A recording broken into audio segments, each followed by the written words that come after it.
All right, in honor of the toolbox, we're going to go 5, 4, 3, 2.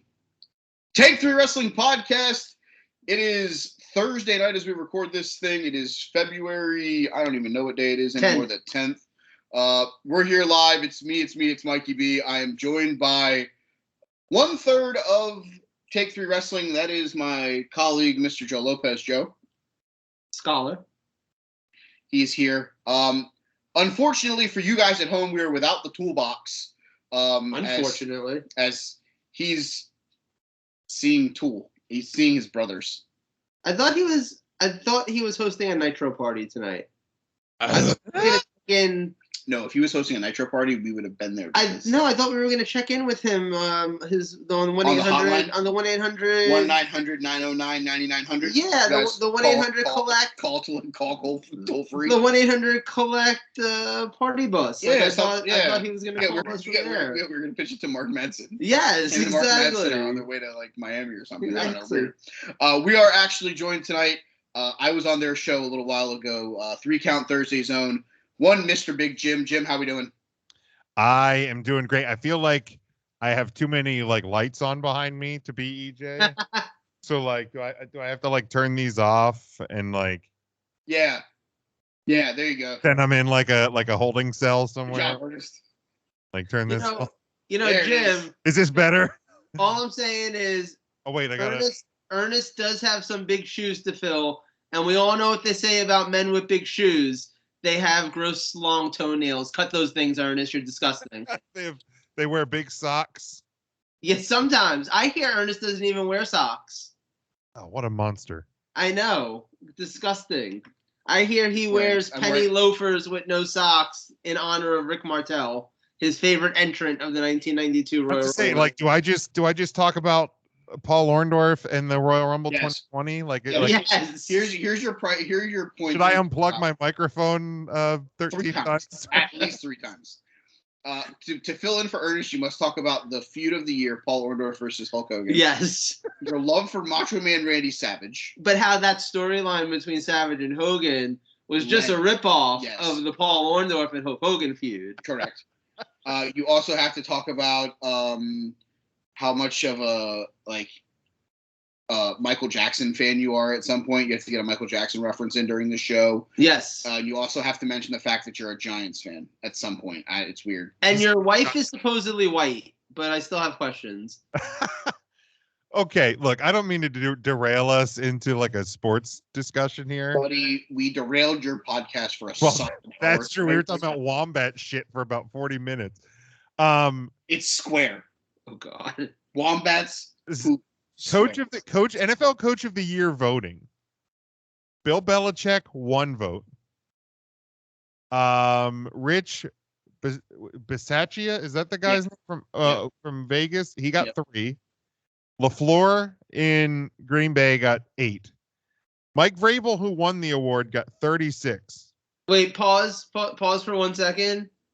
Is Geordi from Star Trek: The Next Generation the coach of that one team, Green Bay? Matt LaFleur. Is that if the Reading Rainbow guy? I had no idea that he was the coach of the Green Bay Packers. Zach Taylor got 2 votes. Yeah, you all deserve to have your votes taken away from you, you fucks. You have got to be fucking kidding me. Guy was supposed to win 2 games with a piss poor offensive line. You're 48 minutes away from potentially holding the Lombardi Trophy. Clowns. And yes, it's a regular season award, but they're still out of their fucking mind, man. Out of their fucking mind. I will say this, if he was gonna lose it to somebody, I would have been okay if it was Bisaccia because of all of the absolute fucking shitstorm he had to deal with in Vegas. Yeah, Pistachio was deserved to win. Absolutely. But Mike Vrabel winning it because Derrick Henry got hurt is the dumbest fucking thing in the world. Oh, yeah, it's a fucking joke. Anyway, back to... All right. Got some fun stuff lined up for you today. We're going to talk about... That's my mic. When Vegas takes odds on, the Super Bowl... Is it the same amount of odds that they take on Alvin Kamara's amounts of kicks and punches on a defenseless man? No. Do they also take bets on like what songs are going to be sung at the halftime show? Like, is there a spread on whether or not Forgot About Dre is going to happen? There's probably a prop bet. There's probably somebody, maybe not Vegas. Prop bets on the halftime show. There's got to be a prop bet somewhere. Those sort of things have to be capped though, because like there's production notes and things that could be floating around that are floating around that somebody could potentially. Like the good thing is like you'll always see like the over under on the national anthem. Okay. That's always one. Like the coin toss is always one. Yeah, okay. We covered that on Huddle Up the other night, and I think the over under for the national anthem, and apparently it's some random country singer. That sounds right. It's like 90. It's like it's like basically like a minute and a half. The over under was 90 seconds. Tuesday morning when we recorded. Yeah, it was like 90. It was like 91, 92, something like that. So it's funny. I recorded the prop one for the Earnestly Speaking podcast network with Zach and Ernest and Chris, and I go to work Tuesday night and I'm sitting on the Omaha game, and one of the guys is a sports guy, and he's like, I just got a hot take from a friend of mine, and I'm like, okay, well, what is it? Like, fill us in. And he goes, the girl who sung the anthem has never sung the anthem she's always been under a minute and a half. Huh. That means she's going over. So he's like, I don't know if I should hammer it or if I should go the other way. And I'm like, the fact that this is what you bet on. But the funny thing was, he goes, who's it singing? I'm like, it's some country girl. And he goes, oh, she's definitely not hitting it. And I'm like, buddy, you may want to look again. He's like, because he goes, she ain't holding that note like Whitney. And I'm like, you may want to go look. And he looked and he goes, she's black, right? She's a black country singer. He goes, I might be fucked. That's exact quote. So wait, what are your guys over under that they perform California Love? 100%. Oh, absolutely. Even without Tupac there. What if we over under we get a hologram Tupac? Over under that if that song doesn't play, somebody gets shot in the stadium. Yeah. You have a California. I don't know if you get a hologram at the Super Bowl, because I like that there's a lot that goes into, I think, creating that it may be hard to do for a. I mean, we got Prince in Minnesota because of who it was. True. Was it in Minnesota? California Love's definitely happening. Yeah, that one. If there's a song that you're like that has to play during that, it has to be that. Fair. At some point, even if it's just the guitar riff, and then it just transitions into another song. Like, you're gonna get California Love. Yeah, and it might transition into something else. That's gonna be a good show. Definitely getting that part. Dude, yeah. In terms of halftime shows that I've been looking forward to, this one's up there. Yeah, I would say it's in my top 3 for sure. In terms of anticipation. Yeah, 100%. Yeah. All right, let's get back to what brought us to the dance. We're going to talk about some wrestling tonight. Wrestling. Joe's topic is going to be, we're going to go over NXT Vengeance Day, which is this coming up Tuesday, I believe. Wrestling. Aren't you serious? Yes. Yeah, weird. We got a fun one where we're going to play a Wrestler Association game with who may be released from the next budget cuts of WWE and where they may end up and if they win a world title there. We'll talk about that. And then we have a fun one with Jim where we're going to talk about if AEW did not exist, would anybody on that roster be a world champion inside the WWE? But let's start with probably the easiest one of the night. Let's talk about NXT Vengeance Day from the beautiful Capitol Wrestling Center, Performance Center, Ho-Ho Stadium in Orlando. For the record, I have signed up. Floating paint can arena. I have actually signed up for the PPG paintball bioluminescent brand arena ticket raffle. And I get an email every Wednesday saying, do you want tickets to this Tuesday's episode of NXT? If so, please tell us now, and then we'll enter you into a raffle. Deadass. Tickets. Wait, deadass. If you ever get tickets, I will just call out sick. Well, here's the thing. I need you to go on and enter their database. Okay. With their phone number, whatever. Okay. Because that's something where I can do it, and then we won't find out till Monday if we get the actual tickets. But if that's the case, we could always drive up Tuesday night for. Yeah, no, because honestly, that's my 8-hour shift. I'm okay with just missing one of those. That doesn't even affect my paycheck that much. The only reason why I haven't. I just do a little extra porn that week. I put the Bujina out there a little bit extra that week. That's fine. The only reason why I haven't yet is because Carol was sick, and then I didn't do it because one of the big first bowl rules is if you or anyone you know contacted COVID-19 in the last 14 days, don't even fucking bother replying. Yes. Don't even watch NXT on Sci-Fi. Because they can't do the TV. And the second rule is if you're someone who I guess tries to get tickets and get pulled multiple times and then don't take them up on it, they will delete you from which is fair. The spreadsheet. Fair. Delete. Yes. 100% fair. Delete. Yes, exactly. Absolutely delete. All right, so I got this card for one of the worst named annual events, Vengeance Day. Oh, see, there you go. So it's like anybody that you. Well, is it not too late to get tickets to this one? I can't. I don't think I can swing this one because if I'm going up there, if they win the Super Bowl. Yeah, touche. I don't think I can. Fair. When? Let's start putting it out. I'll put it out there for you. I know you won't do it. When? I'm not going to do it, but I appreciate it. All right. So, first match on this 5-match card. It's just a regular episode of NXT. Get excited. It's just on free TV. Means you can watch it and not have to pay $5.99 for cock. So, number one, it's a good price for cock. Number one, cock. You have the finals of the annual Dusty Rhodes Tag Team Classic. The men's. The men's, yes. It is the Creed brothers, Brutus Creed and Julius Creed. The front man and the bassist from the band Creed. Yes. It will be them seeing if they can take you higher against none other. Play it again. Sorry. Look, it's going to be them welcoming with arms wide open the challenge of Wes Lee and Nash Carter. Oh, I get it. His name is Wes Lee. And Nash Carter, MSK. Who you guys got in this one? I hope that the Bengals win the Super Bowl so that Nash Carter can celebrate that because there's no chance they're going back-to-back in Dusty Classics. Give me the bassist and the drummer from Creed. Yep. And you guys actually hear somebody who actually knows how to run a soundboard this week. So yes. We're not used to this. That's a nice thing.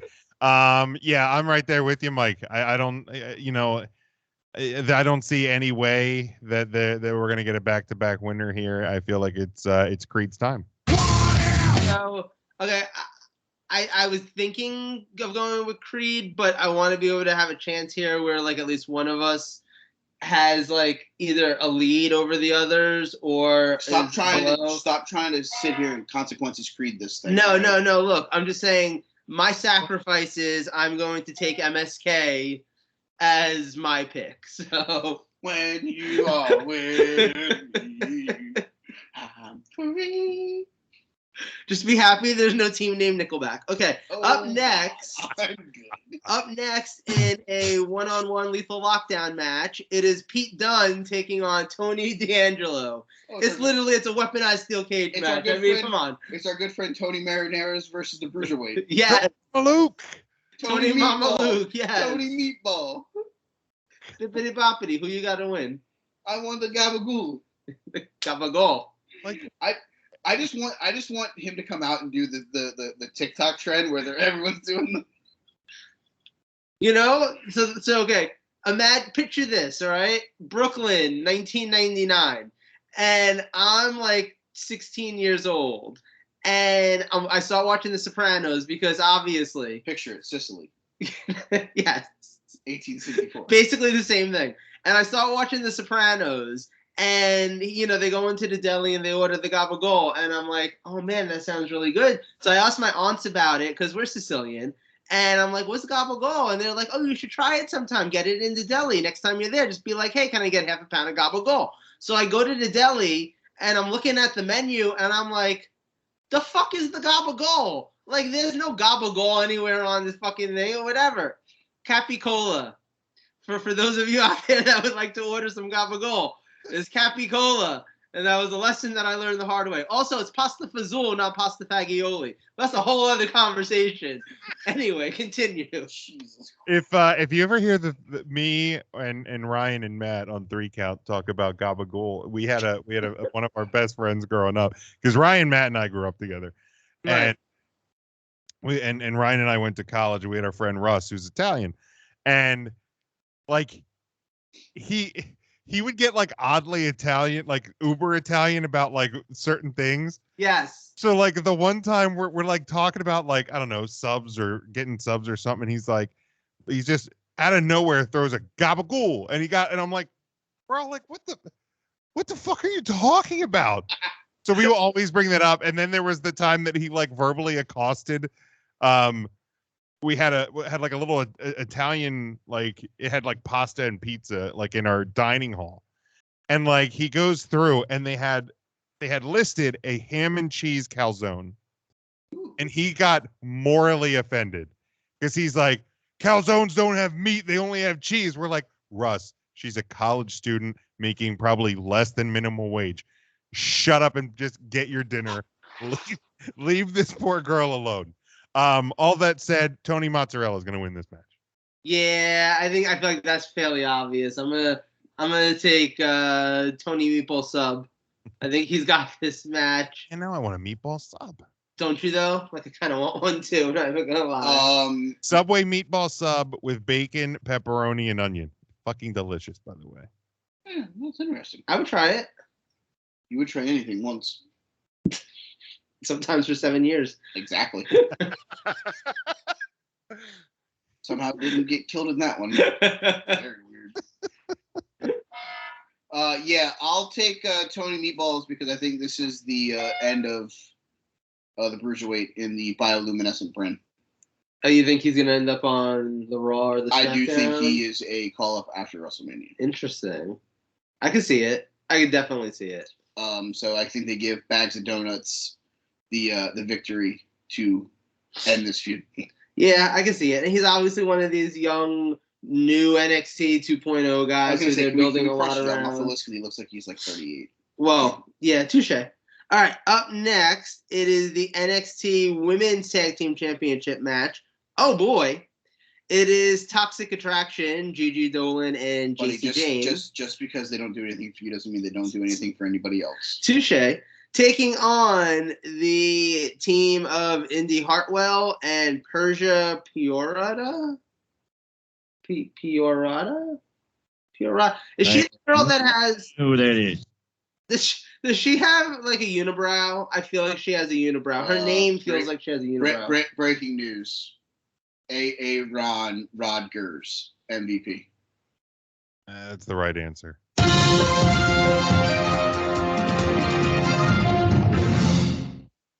So who y'all got in the tag title match?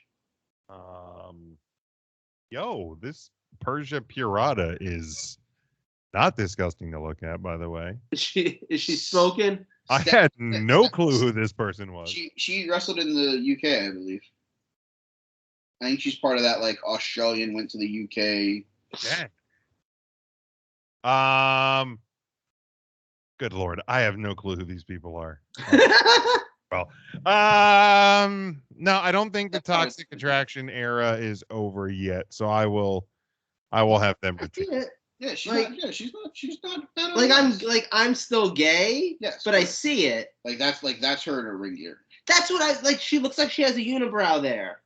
She's squinting her forehead really hard. She shouldn't do that. It's not a good look. No, I agree with that assessment. Like the rest of that though, I don't want to hit it, but I see why other people would. Yes, exactly. Is that a thing? Have you seen an attractive man and been like, I get it? No, there are absolutely attractive men that I'm feel the same way. Like, okay, yeah, Chris Evans, yeah, I was like, that counts. You know, no, even attractive individual. I can see why somebody even like a Roman Reigns or something like that, where you could be like, I get it. Like when Roman freed the nipple, like, yeah, it was like, okay, I understand. That was that Jason Momoa. I don't get Jason Momoa. I don't either. Roman Reigns is like a more attractive version of Jason Momoa. Yes, Jason Momoa looks like what someone who can only draw would draw if they were trying to draw Roman Reigns. No. Jason Momoa is dollar store toy version Roman Reigns. It's like... I see it. Absolutely. Exactly. For the record, I'm going to agree with Jim. I am taking Toxic Attraction. Yeah, I feel like Toxic Attractions, obviously. If they lose, and this leads to one of them becoming a single star, and tell me why it's going to be Gigi Dolan, Yeah, Veronica Thorne is one fine piece of ace. Yeah, no, give me the attraction. All right, up next. Oh, you didn't. No, I said toxic attraction. Oh, you did? I'm sorry. Yeah, I agree. I have no reason not to. All right, up next for the NXT North American Championship, it is the champion Carmelo Hayes with Trick Williams. What? Taking on Cameron Grimes. I'm very upset that he's not carrying around both titles. They killed that Cruiserweight title. They were just done with it. This was like an excuse just to get rid of the Cruiserweight title. No, I don't see that. Yeah. So, I mean, who you guys got here? In my mind, this one's obvious, right? Like, Carmelo Hayes is someone that they're clearly building as one of the top 5. Like, if you had to put together what's the word with the 4 faces on the mountain? Mount Rushmore. Oh, or like the pillars. Huh? Like the 4 pillars. Yes, right. If you had to put together like the 4 pillars of 2.0, no. If you had to put together... It's because you don't think women should have asses. Women shouldn't have asses. They're pointless. What are you going to do with a woman's ass? Anyway, I mean, you can literally do the same thing that like a gay man does with a butt, Joe. Like, but like, nowhere near as fulfilling. Trust me. I mean, like, I don't know this. Like, I don't know how how that feels. But you know, like, I know that you can do that to a woman, like you can do that to a guy. I mean, it never made sense to me. Never did. I never understood it. Anyway, I think Carmelo Hayes is clearly one of the 4 pillars of NXT 2.0. That's the way they push him. It's the talent level that he's got. I think he's going to be one of their big stars for a while. Cameron Grimes still feels like one of the final leftovers of Black and Gold. So, Cameron Grimes is another guy like Pete Dunne that I wouldn't be surprised to see get a call-up after WrestleMania, honestly. So I don't see any scenario where Carmelo Hayes isn't winning this one. I'm going to take Carmelo Hayes to win, but I don't think that Cameron Grimes is done in the bioluminescent brand. Okay. Yeah, I'm taking Hayes. I don't think there's any way that Hayes isn't winning. The crazy thing is I don't know, like, I don't know what you do. Like, Carmelo Hayes doesn't, or Cameron Grimes doesn't feel like a new NXT champion. He doesn't feel like he's a North American champion, but I also don't feel like he's a WWE superstar. It's weird. Yeah. We might, I mean, I don't know if we're covering NXT people, but I feel like Cameron Grimes could fit into a later segment on this show. Yeah, agreed. All right, and last but certainly not least, Braun Beaker for the NXT Championship match. Taking on Santos. Don't call me Alberto Del Rio. Escobar. It's the same gimmick. They give every Spanish wrestler that's a heel the same gimmick, for the record. I mean, yeah. It's also Andrade. It's literally just the same gimmick. Right. I mean, because you can't do like El Matador anymore. No. In 2022. Okay. So yeah. Well, didn't they do, what were they? Los Matadores in like 2017? Yeah, Los Matadores with El Torito. I miss El Torito. We LC. That match was great. It was. That was with the little ladder, fucking hilarious. It was so good. That was so much better than it had any business being. It was. Correct. All right, who you guys got for this one? Yeah. I think this one could actually go either way. I'm not gonna lie. No chance. No, it's look. The only way it's not Braun Beaker is if they're just going fucking crazy and are like launching him to the main roster to the moon soon. And I don't see that happening yet because he has no business anywhere near the main roster. So Beaker's going to retain.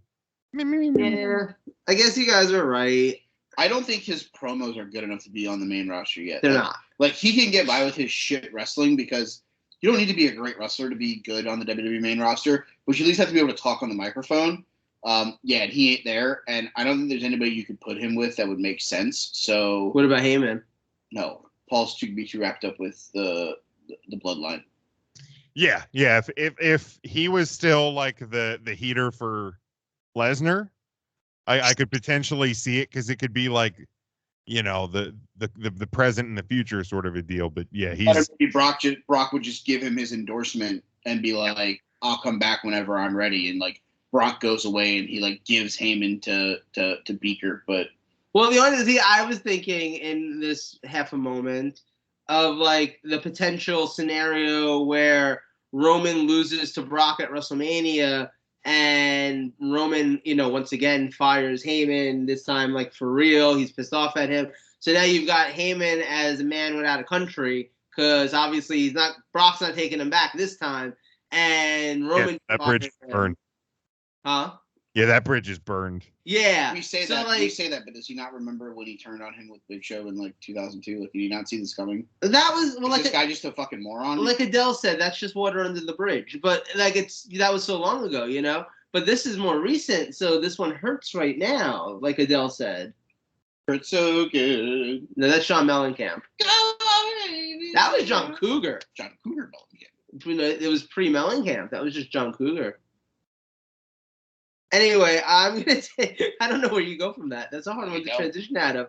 I'm going to go with Braun Breaker, but I kind of am cheering with Santos Escobar. I'm not going to lie. I think it's because you just want Santos Escobar to actually be fucking pushing a meaningful direction. He's another one where I don't know where they're going with him because he doesn't feel like main roster. It's funny. Jim mentioned somebody earlier, or maybe it was Ryan that mentioned him on their show when we discussed Jim's topic about looking at that roster. Uh-huh. And he mentioned one Pentagon El Cierro Miedo. Okay. And was like, but WWE doesn't know what to do with, luchadors and masks. Right. And I didn't want to be that guy on their show, but I'm going to be that guy on this show because what are they going to cancel us? They don't know what to do with the Latin demographic at all, ever. No. But mask or no mask. We just got them saying Alberto Del Rio is the only. I mean, Ray won the world title. What? The big gold. Ray won the big gold a time or two. Eddie held it. Eddie and Ray. Ray got it after Eddie passed away. But that's it. They didn't know what to do with Alberto Del Rio. But other than that, it's just been like. Because all they've been trying. Chavo was never going to be a big star in the WWE. Because all they ever try to do is find the next Ray and the next. Turn him into Kerwin White too, so. But like what a lot of the newer generation. White is right. What a lot of the newer generation of Latino wrestlers, all they ever try to find is either the next Rey Mysterio or the next Eddie Guerrero. And when those guys fail at being either of those things, because it's hard to reach that standard, or they end up going nowhere, and they end up like doing nothing with them. Like Samurai Del Sol should have been a bigger deal in WWE before he ended up just in fucking Lucha House Party. Sin Cara fucked that up. But Sin Cara should have been a bigger deal too. Yeah, he fucked that up. Yeah, they don't know what they're doing, and right now I feel like they and rightly so, have been criticized for years for not booking black wrestlers into positions of power in the company that they have corrected and probably even overcorrected on that front. But it's given us tremendous runs, with the Hurt Business and like Bobby Lashley. For me, went from I don't give a shit about Bobby Lashley in the WWE to this guy's a WWE Hall of Famer.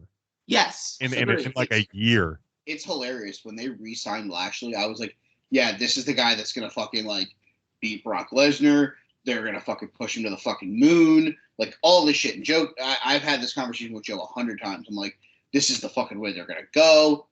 It took a while to get there. But they got there. Leo Rush was It took a pandemic to get there. Let's be honest. I don't think all of that happens if we don't have the pandemic. True. But like, I feel like the WWE has overcorrected, and and really has put a focus in the last couple of years, with black superstars, and it's brought on fantastic runs by a lot of fantastic athletes and wrestlers. But yeah, I agree. I don't think they know what to do with any Latin wrestler. I actually think the most likely person who's going to be the first like kind of original success as a Latin wrestler in the last basically 25 to 30 years is going to be Raquel Gonzalez, because they don't have a woman archetype in wrestling to follow. She fits Vince's politics. Huh? And she fits Vince's politics. Yes. Well, yes. But like I think she's gonna be one that like sets her own path, because you're not gonna try to make her a Ray or an Eddie, because that's not, or an Alberto, because that's not what they do with the women. But there's no female. I mean, I guess there's Lita, arguably, but she's such a different build and a different character. So I think she's actually their most likely scenario for kind of actually breaking some ground when it comes to the Latino culture and Latina culture. Yeah, absolutely agree. Yeah, I do want to see them do something with Legado del Fantasma, though, because like all three of those guys are incredibly talented. Mm-hmm. And even if it's giving Joaquin and Raul the NXT tag titles at some point, like obviously Imperium will run their course eventually, and our good friend Gunther. God. Gunther, my wife was like kind of getting into wrestling. Like I don't get it. Finds Walter attractive, and now they change. So I said to her the other, I was like, so they changed Walter's name. She goes, to what? And I go, Gunther. She goes, why? I'm like, damn it. Like my one shot of like really getting her into wrestling, and they went and fucked it up. You fucked up. They fucked it up. So I guess the real question here, coming out of NXT Takeover Vengeance Day or whatever we're gonna fucking decide to call this. It's not a takeover. Yeah, whatever. Yeah. I know. Supposedly they're doing something on Saturday day before night one of WrestleMania called Stand and Deliver. I don't believe it. I mean, are we like gonna have a Braun? Like, how long is Braun Breaker be champion for? I think a while. Unless the only scenario where I see them taking the belt off of him is to hotshot him onto the main roster. You don't see him putting on Jeep Wagoneer? I hope not. I never get told. Yeah, I don't know. I don't know how long.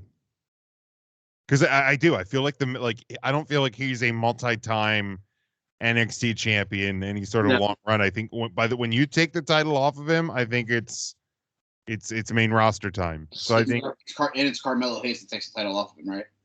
Should be. It makes the most sense, unless it's Tony Meatballs. Tony Mozzarella.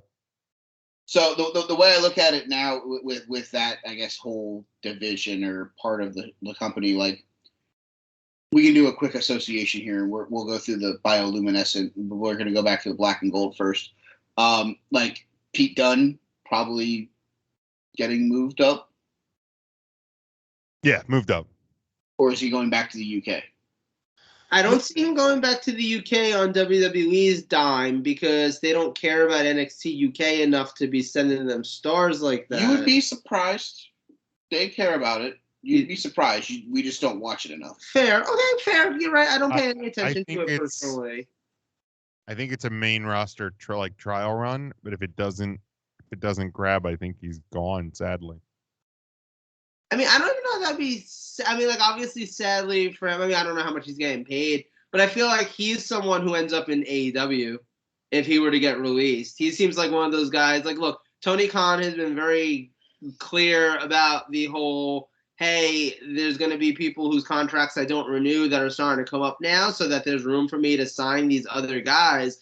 And not everyone's going to get signed. Not everyone's going to get the opportunity. I think Pete Dunne is someone that would. Especially with the kind of ties that he has with a lot of people there. Yeah.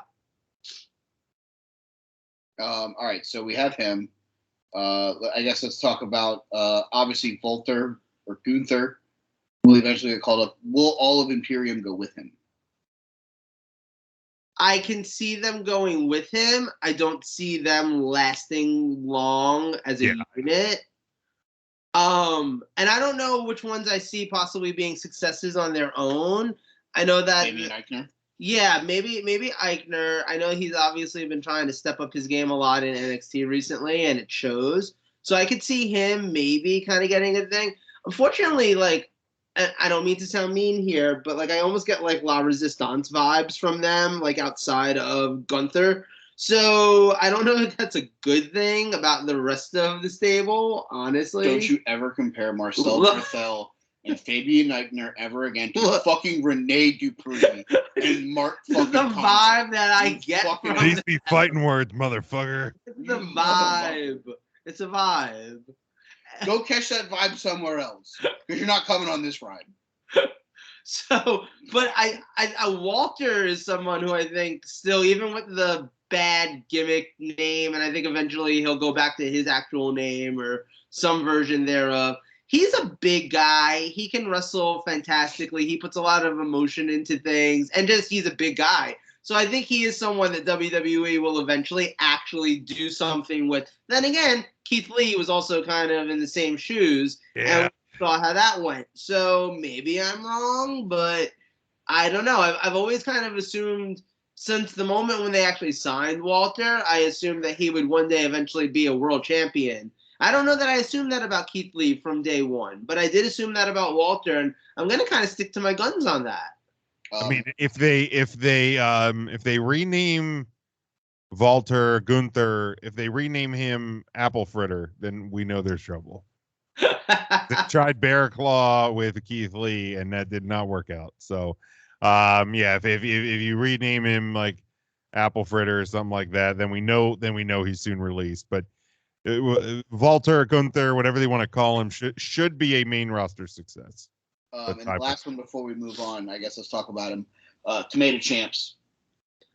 I don't even understand how he's still in NXT at this point. Tomato Champs. Other than the fact that they probably feel like they have no idea what to do with him outside of NXT, and I think that's going to be the eventual downfall. I think if he was going to be on Raw or SmackDown, he would have been there already. Like, if I had to bet him on being somewhere, he's at AEW. Honestly, I don't see this as being anything other than, and this is going to be the weird thing here. This is going to be the weird thing? Yes. Ciampa is in a holding pattern. Okay. They needed to get the title off of him, give it to Breaker. Now he's like the guy who's like, now that you have the target on your back, I'm still here kind of thing with Breaker for right now. Because their holding pattern is, what the fuck is Johnny Gargano going to do? Because if Johnny comes back, I think you get one more run on the main roster of DIY. I can see that. And I think they're contemplating, do we bring him up and then have Johnny debut or on the main roster to help him? Right. Or is this a they come together thing? Is this a if Johnny decides to not come back and go to AEW, then we can run with Ciampa with whatever the fuck we want to do with him? Right. Do we give him the bad Karrion Kross like shoulder pads and demolition helmet that they got from Wish.com? Wayfair Legion of Doom. Yes, Wayfair Legion of Doom, 100%. So I think Ciampa's like the real holding pattern here out of the guys. Like LA Knight should be on the main roster. Yes, that's how I feel. Yes. LA Knight should probably been in the main roster when he came into the company. Yes. Correct. Agreed. I could have seen a quick 3-month run just so he could get accustomed to the WWE style. I think the guy's been in the business long enough. He knows how to find a hard cam and entertain a crowd. Exactly. So yeah, I said that. I also said that with you. I thought that he should have been on the main roster almost right away. But yeah, other than that, I think we'll leave that with that conversation because we are going to talk about Wrestler Association with my topic here in a few minutes. So we'll finish with that for now. We'll table that as we get to that. You want to go to Jim's where we talk about if AEW never existed? I thought we were doing your topic already. No. Oh. He was like previewing. He like gives you a tape. Oh, that's so weird. That's why I was getting so. That's why I was getting so in depth with my answers. I thought we were doing your topic. No, because we were coming out of like the couple guys that we thought like, are they main roster guys now that after it was like foreplay, you know, you kind of rubbed it a little bit, but now we're gonna go away from it for a little and then we'll go back to it.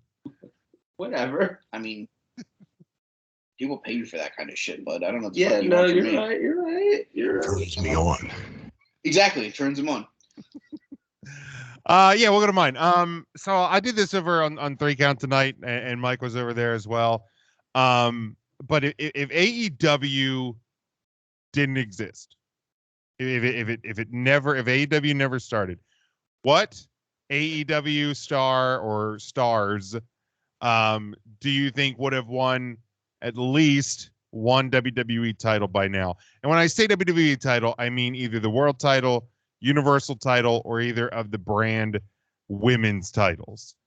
And for me, I tried to exclude the Moxleys, Daniel Bryansons, Chris Jericho's, those guys, because like they had already been in the WWE system, were established within the system. So like Jericho winning a WWE title, if AEW never existed, doesn't surprise anybody. He was already a multi-time champion, same as Bryan, same as Moxley. So like I'm thinking outside of folks like that.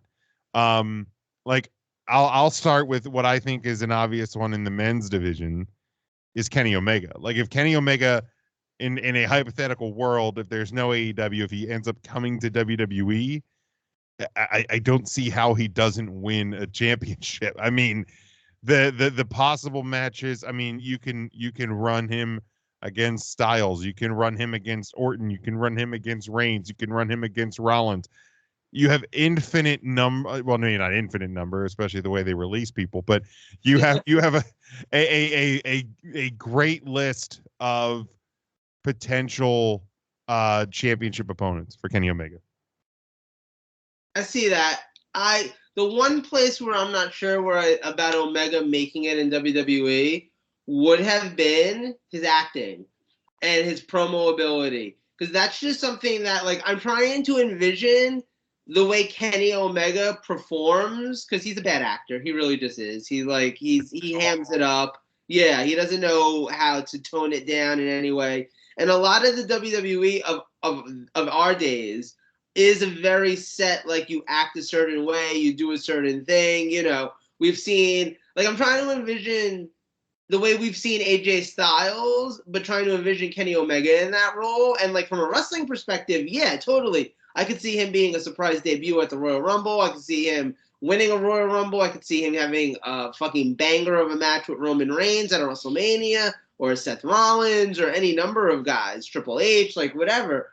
And I could see all of that, but I don't know that I see his character have gone over to the point where they would have strapped the rocket ship to him in WWE. Yeah, like I don't see Kenny Omega going toe-to-toe with John Cena in the middle of the ring and calling himself the champ that runs the camp. You know what exactly. I mean? Like you put Cena and Omega together in the ring, Cena is just talking circles around that dude. Exactly.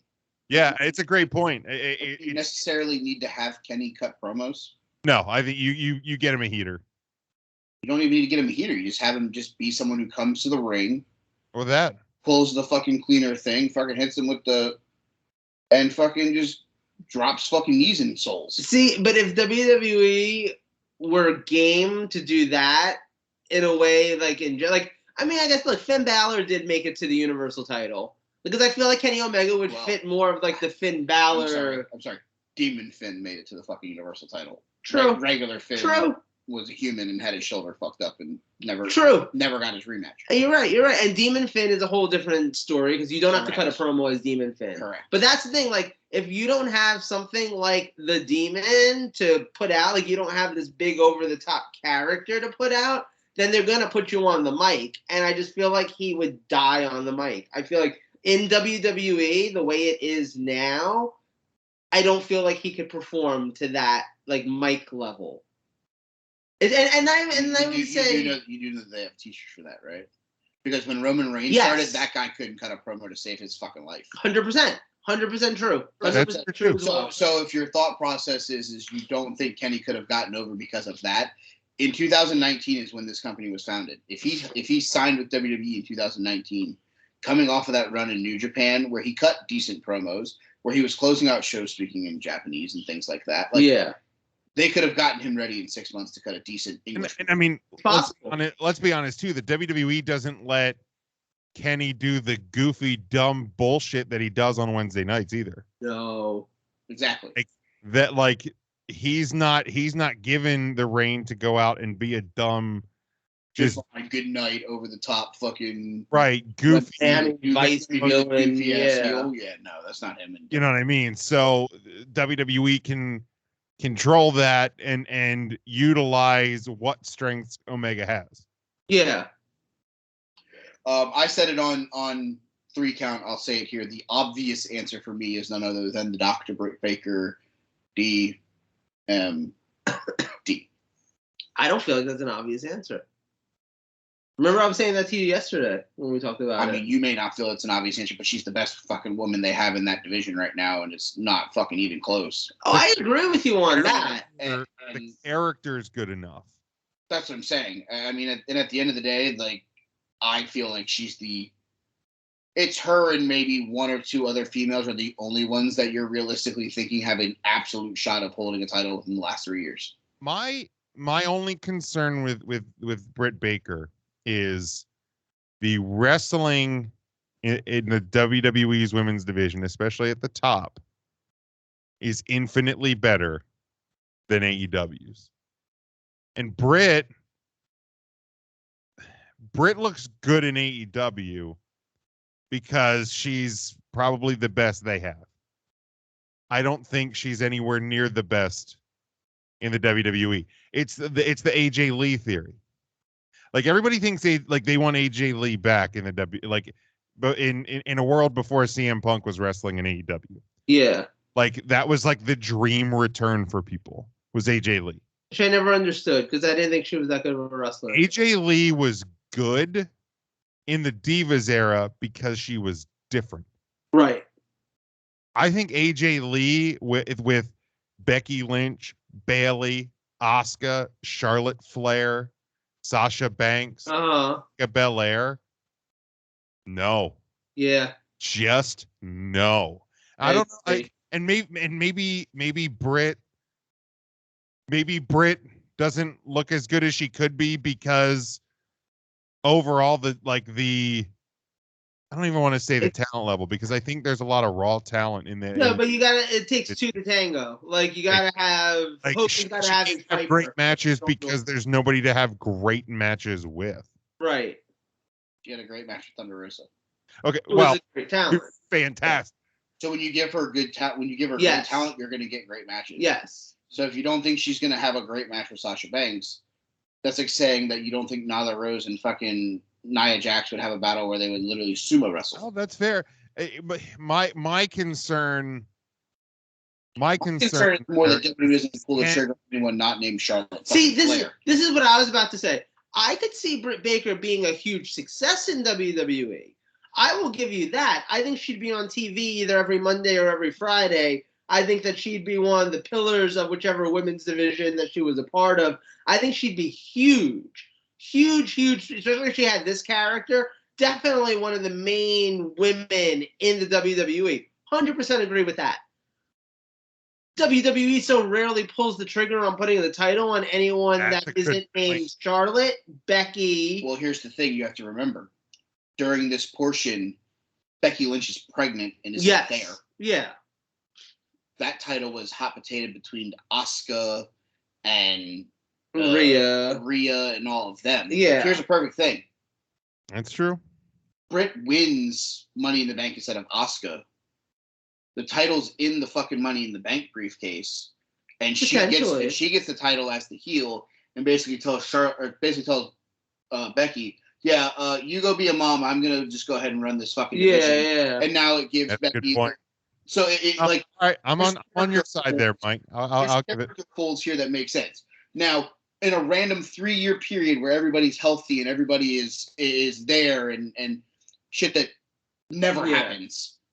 No, she may not win a world title in that and not that she doesn't deserve it. Correct, not in that 3-year run, but it's Sasha, Charlotte, Ronda, Becky, the champion pedigree, Bianca, Bayley maybe gets a shot. Yeah, so it's like the 6 of them are really like the measuring sticks. Yeah, she would be in that tier with like Bianca, Bayley, Alexa, Rhea. Where it's like fight for the title, maybe have a 1 or 2 month title run before losing it back to one of the other pillars.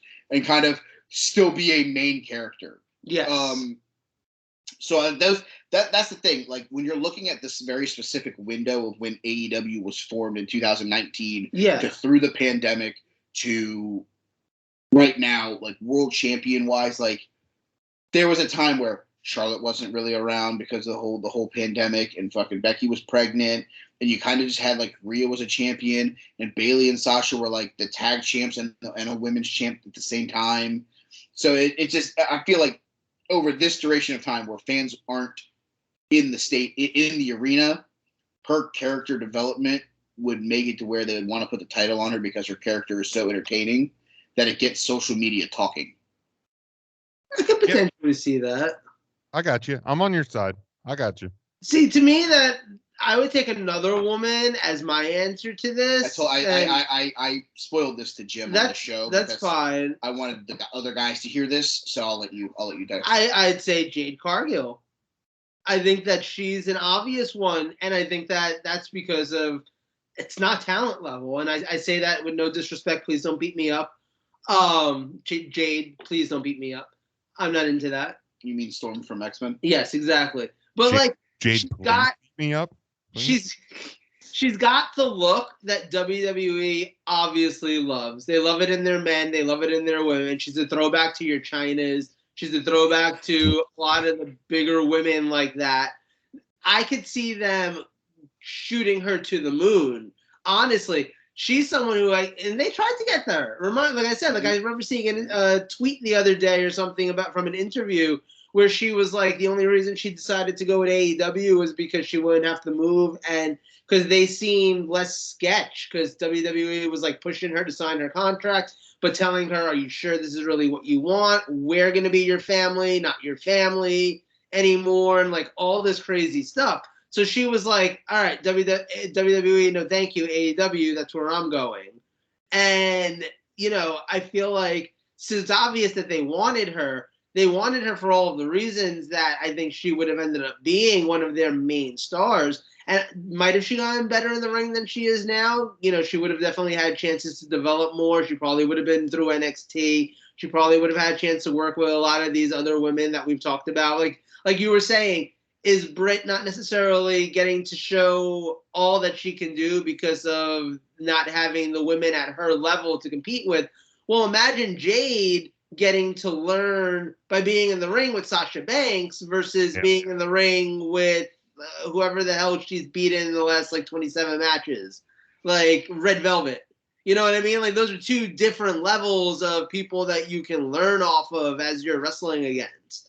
So I think she might have actually become a better wrestler by this point anyway. But aside from that, I just think she has the look and the promo ability and the character that WWE would have definitely gone for. I think personally, if they got their hands on her, she gets the Bianca Belair push. I think she gets the WrestleMania win. I think that she gets the Royal Rumble win. She goes to WrestleMania maybe against Sasha Banks. She gets to be in that role and have that whole thing and maybe even wins the title there. I think that would have been a very real possibility. I don't necessarily think I'm all in on her taking Bianca's push. Okay. Because Bianca can say more than I'm that bitch and sit there and flex and watch Shaq go through a table. True. I think that Bianca's in-ring work definitely was more refined from the minute that she stepped in the ring than Jade would need. I think Jade would have had a very extended run in NXT. Okay. And I don't necessarily know that it would have been beneficiary to rush her to the main roster because she is someone right now that you could now have coming up to the main roster now that the Black and Gold brand is done and over with, and have her as a pillar of the next members of the roster that are now coming up to take spots and things like that. Right.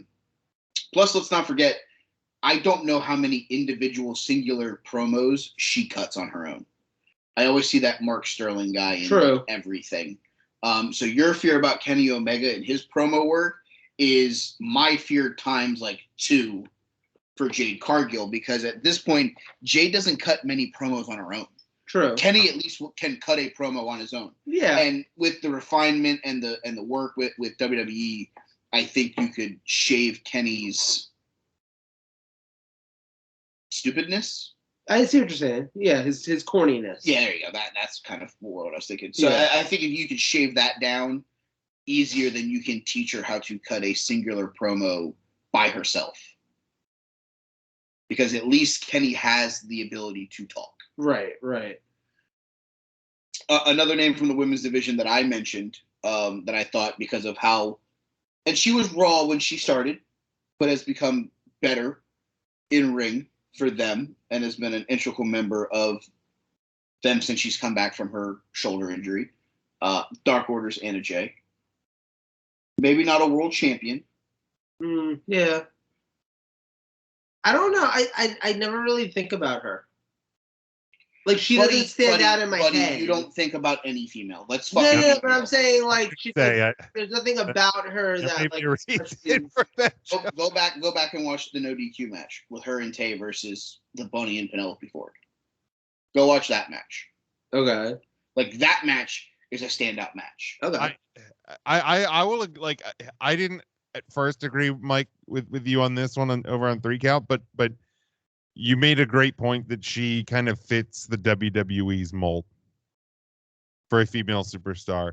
And, like, you know, even if you want to kind of do like a buddy friendship sort of a thing, like they did with her and Tay, like, I feel like she could be a great, and I didn't think of this on 3 Count, I feel like she could be a great partner for Alexa Bliss. Not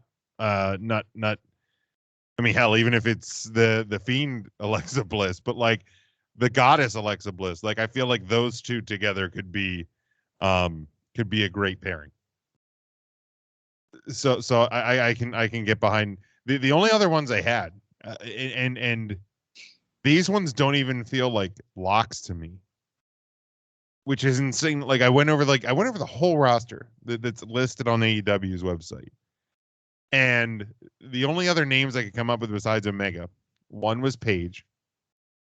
So I'll have to clarify because I think they have like 7 pages. They have 4 pages in a book.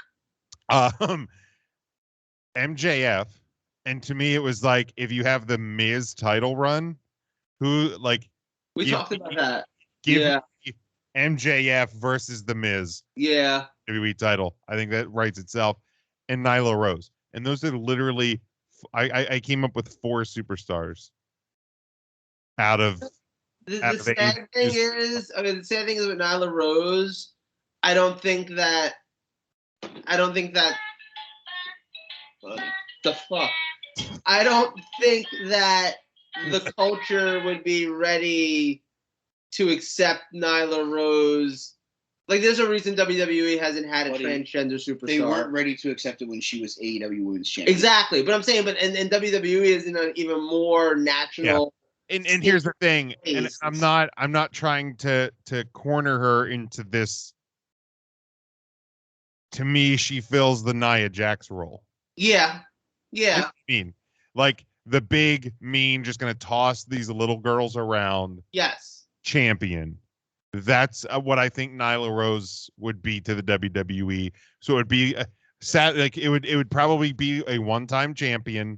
Yeah. And nothing else, and then you eventually get released like Nia Jax. It's interesting because, like, to me, I could see a lot of these guys having gone to NXT. A lot of the guys Absolutely. In the male that was kind of why I like excluded NXT from the topic. That's like a different conversation. Right. That's that you're at that point you're almost picking out who doesn't have success in NXT.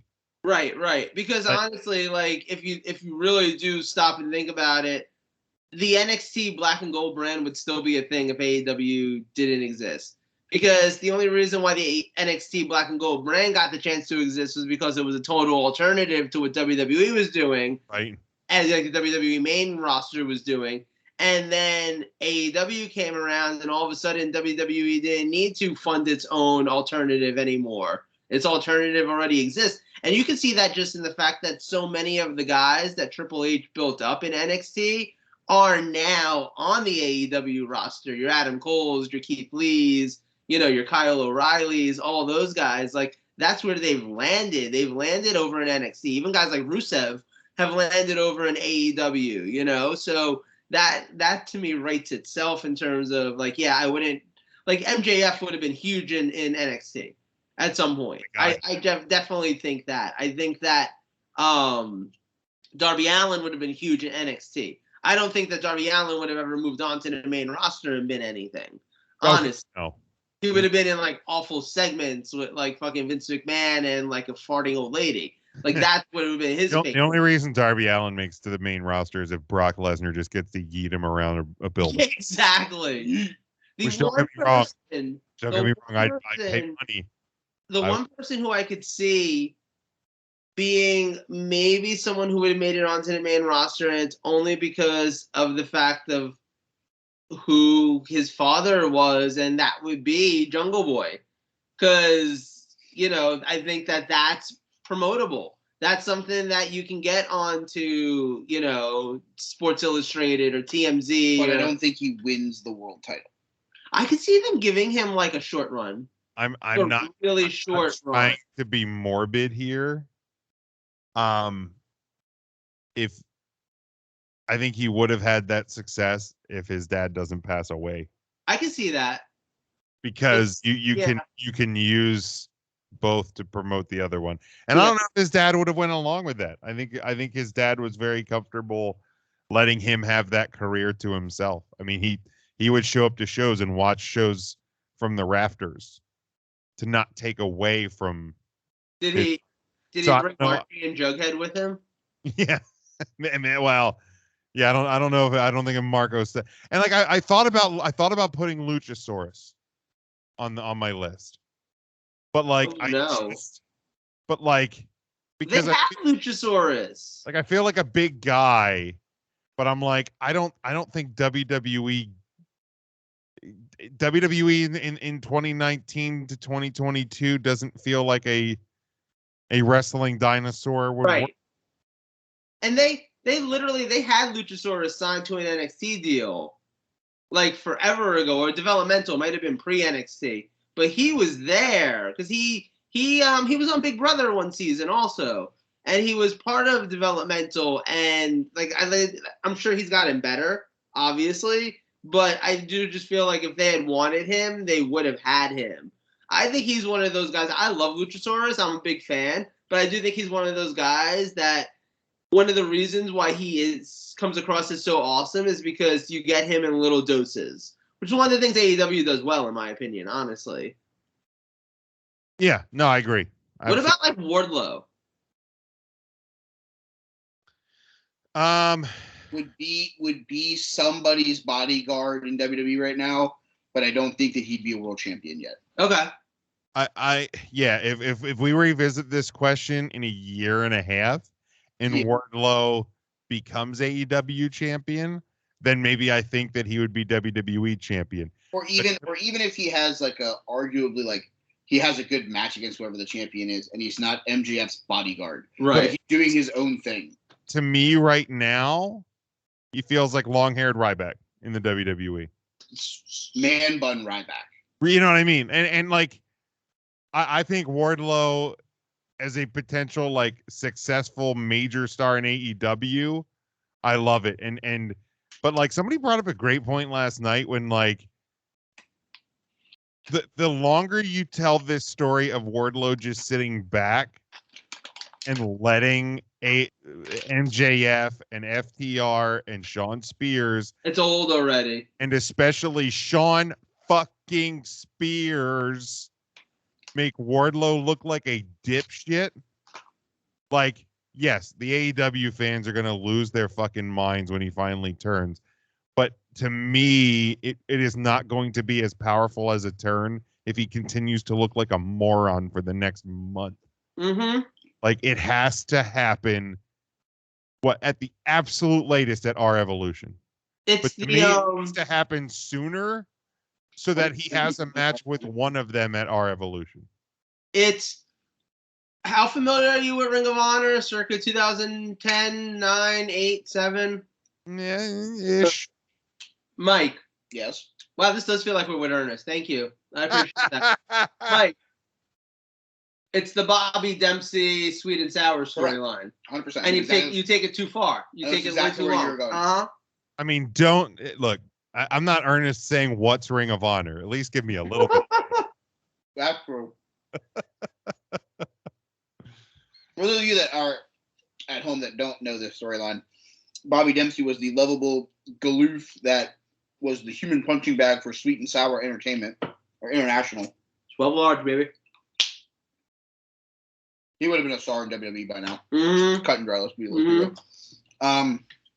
So basically, Sweeney was trying to get Dempsey to cut weight, so he was walking around in the Reynolds wrap body suit, doing lunges and squats and all that. And he was the punching bag for Sweet and Sour.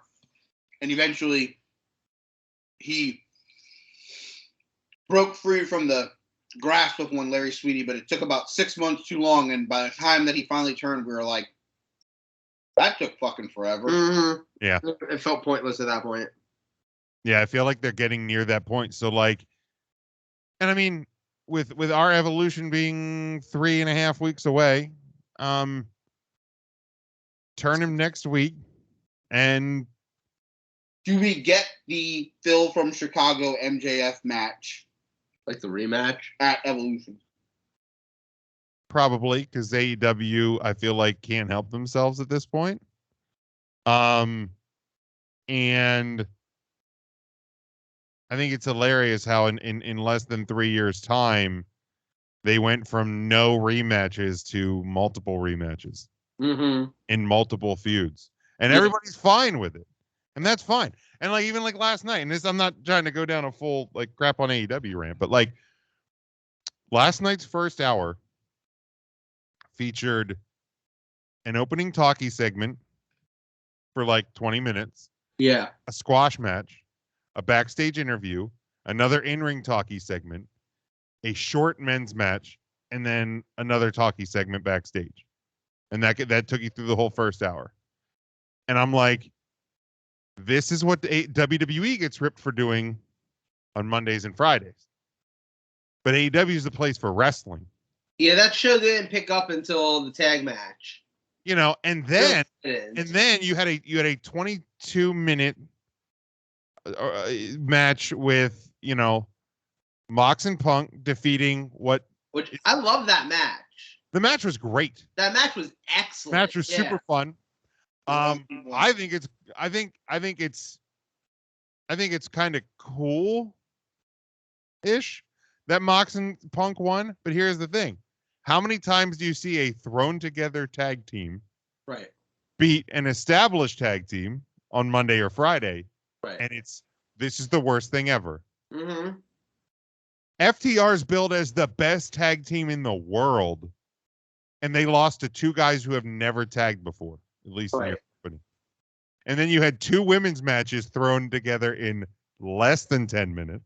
Yeah, that was bad. And then you had the main event, which the main event was fine. I think they go to the blood well too much as well in AEW. But, like...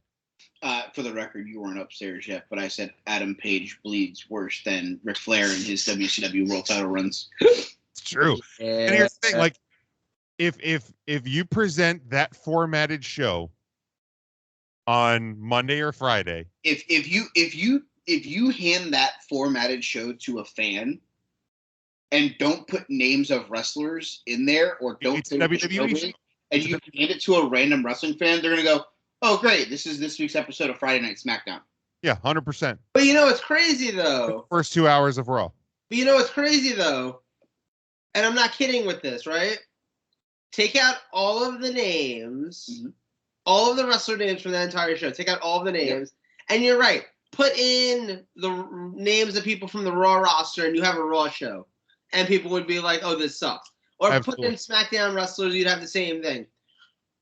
Go to the year 1999 and put in names from the ECW roster, and you've got yourself an ECW show also. That's true. Paul Heyman was booking the exact same shit, and people still look back on that like it was fucking the best thing that ever happened. Yeah, because it was not the mainstream. Yeah. That is the advantage that AEW gets, and it's not fair, but it's the advantage that they continue to get. That's just like, oh, you're different, and even though you're not, you're actually not different. You're just not Vince McMahon, right? You're just not Vince McMahon, right, and that's what it is. You're not the guy who's been shoving this shit promotion down our throat. Yeah, you can shove us shit down our throat, but just because your name isn't Vince McMahon, we're just gonna think that it's great. Like, look, at the end of the day, Black and Gold NXT was still owned by Vince McMahon, but they put out so much of it's Triple H's product, it's Triple H's brand, yada, yada, yada. I think that was like Triple H was fully right. And don't get me wrong, I think Triple H and his team were given the majority of the control. But it still was under Vince's, like it still was actually Vince McMahon's product. Vince McMahon was the one making money off of us buying fucking Enzo Amore t-shirts and all of that. Like, I used to argue with people. I was like, if you don't think that Vince McMahon has an idea of what is happening down there, right, you're out of your fucking mind. Exactly. You don't know how billionaires work. And we all literally, because it was the only thing that we had at that moment that in our minds wasn't Vince McMahon, we literally took the guy that we all thought was the worst thing to ever happen in pro wrestling circa 2005 and suddenly all swore he was the greatest thing to ever happen to pro wrestling. Triple H literally died for our sins. And do you remember it was probably about a year or so-ish before AEW came to be. Uh-huh. There was a sector of wrestling fans that started turning it on Triple H because they felt like he was raiding the indies and they were trying to put the that Triple H was trying to put the indies out of business. Yes. And that he was killing the indies. Yes. And now that same sector wants Shane McMahon and Triple H to open their own company. Yes. Compete, which I'm like, first off, if you think that's ever happening, you're an idiot. Right. And I have a beachfront property in Omaha, Nebraska. I will sell you for a great price. But I'm like, man, you guys really don't understand how businesses work, how money works. It's same thing with Tony Khan. Literally came out this week and said that he has people that aren't good enough to get re-signed. Yep. And he is totally fine with them sitting in catering, so to speak, collecting a paycheck until he doesn't keep them in the company. Yeah. How the hell is that any different than Vince McMahon and the WWE paying people to not be on TV and then firing them? And then firing them, which when they fire them, that 90 days, they're getting paid out from their contract. Right. They're not sitting there not making money, or they hold them until their contracts expire, and then they let them go. I mean, let's look at it from this perspective. This is a guy who's come out and flat out asked for his release. Yeah. Ali. Yeah. Not releasing him. Right. Don't want him to go elsewhere. Still collecting a paycheck. Absolutely. Haven't seen Marco stunt in however long. Right. Can't get work anywhere else. Marco stunt, Peter Avalon, the library. Like, how many of those AEW originals are sitting around? Yeah, they can go out and they can probably work the indies if somebody will book them. Sure, but the thing is they were never that good to begin with. But Vince not releasing Ali turns into everybody with a hashtag free Ali. Right. Like he's some Iraqi torture prisoner. Yeah. And Tony Khan doing the exact same thing to guys that he's not using turns into, well, at least he's not firing anybody. Right. Right. I fucking love that. I'm like, yes, he is. He's just not quote unquote firing them until they wow. Firing them and letting their contracts expire without renewing is the same fucking thing. But no, Mike, I don't want you in my company. Mike just stumbled onto something though that I don't feel like we've ever realized, which is how hypocritical wrestling. I guess we all realize wrestling fans are hypocritical. Yeah, yes. But in this scenario where they're literally like, oh my God, you guys fired somebody instead of just continuing to pay them forever on their contract that they deserved and signing them for another 20-year contract after that so they can just be employed for the rest of their lives without doing anything. How dare you? But, oh, wait, that guy wants to be fired and you won't fire him? You're just going to continue paying him and keep him to his contract? How dare you? Well, and here's another case in point. Is like look at the Good Brothers. So the Good Brothers had reportedly signed for like 5 years. Right. With the WWE. They ended up getting fired in that first year of their new deal. So they got fired, had to wait 90 days, and then they could go work elsewhere. If WWE doesn't fire them, they're just going to be in the WWE for 5 more years. Yep. And pissed off, not happy, blah, blah, blah, whatever. Ask for their release. Maybe this get granted, maybe it doesn't. So, like, with some people, isn't firing them what they actually want? Like, and yeah, like, I also compare the Free Ali thing similar to like, remember last year when Chelsea Green was mad because WWE had the trademark on her name. And there was like a dispute about her getting her, like, tweeting like, oh, you know, my real name's being held hostage. No, it fucking isn't. You signed a contract. Right. Like, yeah, if you don't know what you're doing, that's on you. Right. You as a grown adult sign on a legal piece of paper. Right. Said WWE owns the name and likeness of Chelsea Green. Right. For such and such of time. Wasn't this the whole Dave Chappelle, like, Netflix thing a while ago? Where it's like, oh my God, free his content. But, like, bitch, he signed the contract. Like, right. You know, I don't think it was Netflix. I think it was Comedy Central. Okay. Because I think it was Chappelle's show that was the but it's even the Taylor Swift. If you really want to read something fucking interesting as hell, because I remember one day I was high and I was thinking to myself, how is Taylor Swift not breaking copyright law by just re-recording all of these songs that have already existed? So I Googled it, and it turns out she's not breaking copyright law. She's actually following the law because the contracts that she signed when she was younger and just trying to get out there gave the rights to her music to these companies that she signed with, which then got sold to these other companies, which basically then said, hey, every time you do one of these songs, you owe us money. You can't get paid for any of this stuff or whatever. But after a certain length of time, the rights for the music part, like, remain, the rights for the original recordings remain with them, but the rights to the music itself fall to the producers or the writers, which Taylor Swift is one of.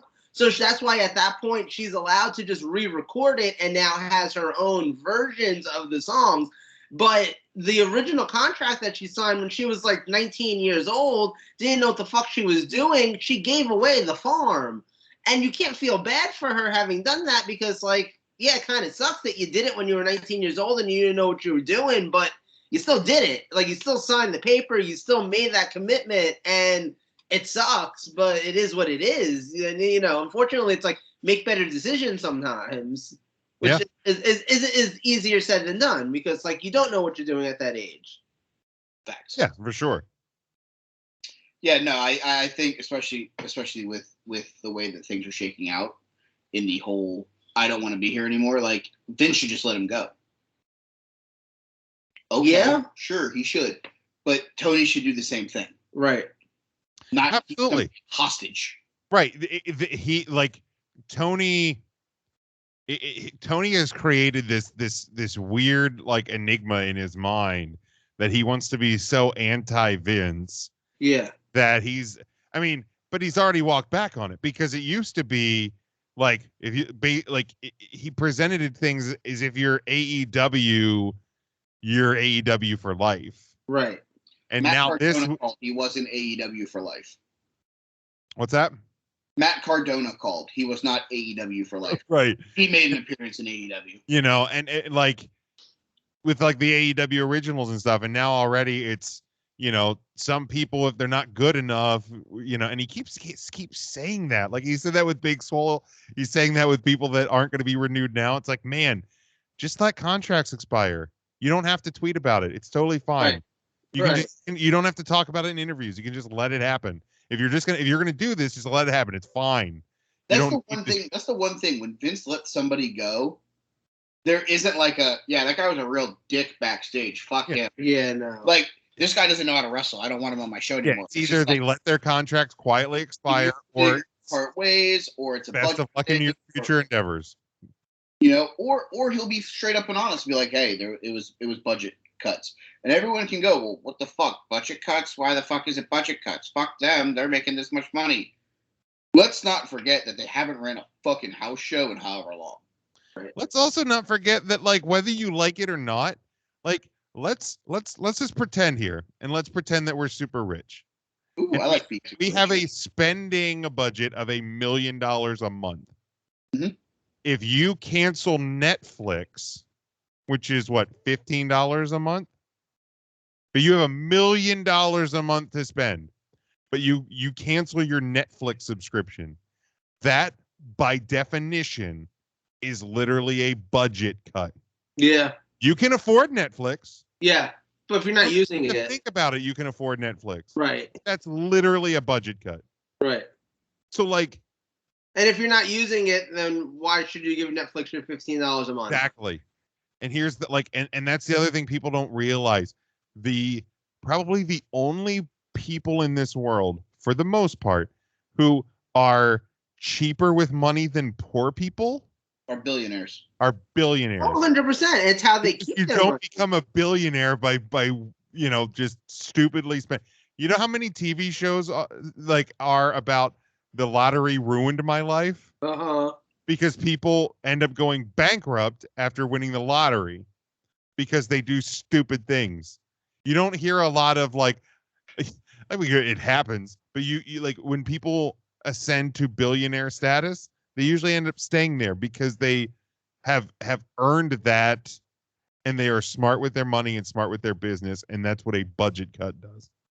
Exactly, and I couldn't agree more. There was a movie a few years ago, well, probably like a decade ago, and I don't even know if it made it into theaters. I think I saw it at a film festival, but it was called IOUSA, and in it, at one point, they interviewed a millionaire, and one of the things that he was talking about was how he feels like people think that he should own like 50 pairs of jeans because he can afford to own 50 pairs of jeans. And this man was like, I own 3 pairs of jeans. Why do I need to own more than 3 pairs of jeans? Do you own more than 3 pairs of jeans? No, because you don't fucking need to own more than 3 pairs of jeans.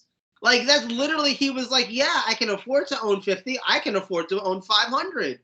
But I only need 3. Right. Like, that's like at the end of the day, and like people really do get that in their head where it's like, oh, you've got the money, so you should. And it's like, but that's not how that works. That's not how it works. No. All right, speaking of how it works.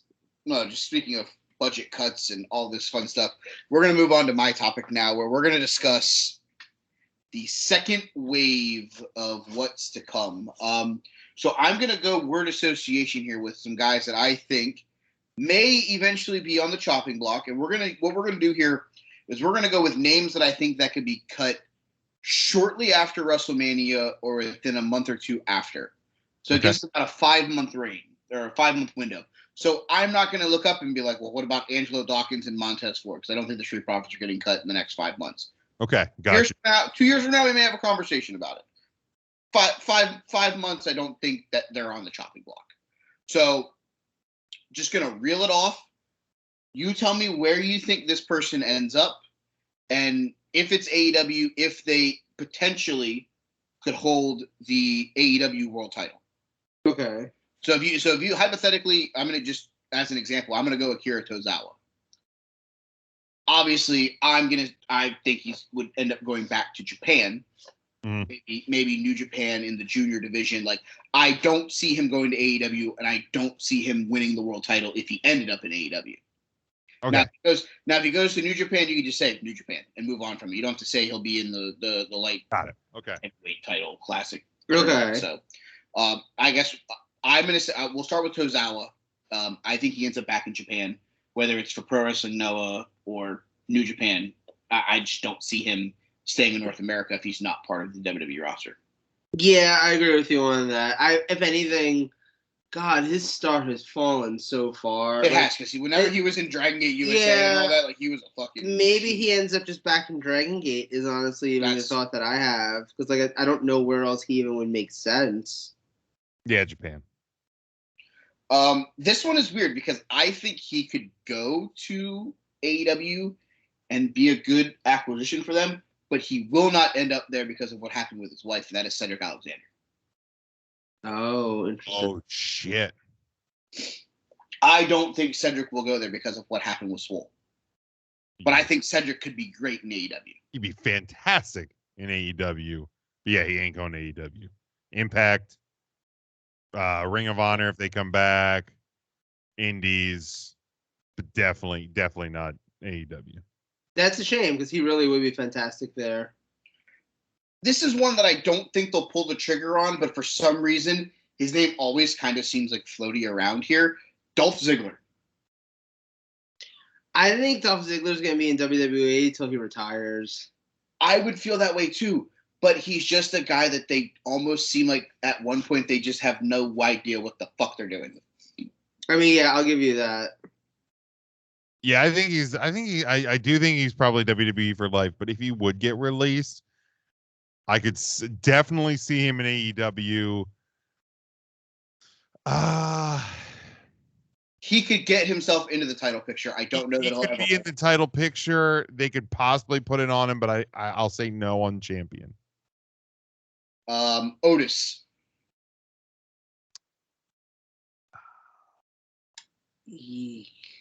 Not AEW. He feels like he's Impact, if anything. Yeah, I was gonna say Impact. Impact a game changer jumped in my head because I was just like, what's the biggest indie that's not Ring of Honor? Because I don't see him being in Ring of Honor. See, I could see him being in Ring of Honor. He's a collegiate wrestler. He might do it in Ring of Honor. True. All right, Terminus. I'm still not fully sure what Ring of Honor is going to be, though. It's going to be Jonathan Gresham's Terminus. Fucking pretty much. This one is a name that I feel like I slam dunk would say that he's going back to Impact Wrestling. It's Dolph Ziggler's teammate, Robert Roode. Yeah, that's Impact. I could see him in AEW. I really could. But I've always been more on. Man, dude, like, he's what, 46? I feel like he's, and I mean, it sounds funny when you have Christian, CM Punk, Sting, Daniel Bryan, Kenny Omega every week, but like Robert Roode he'll be 46 in May. I don't think he's AEW bound.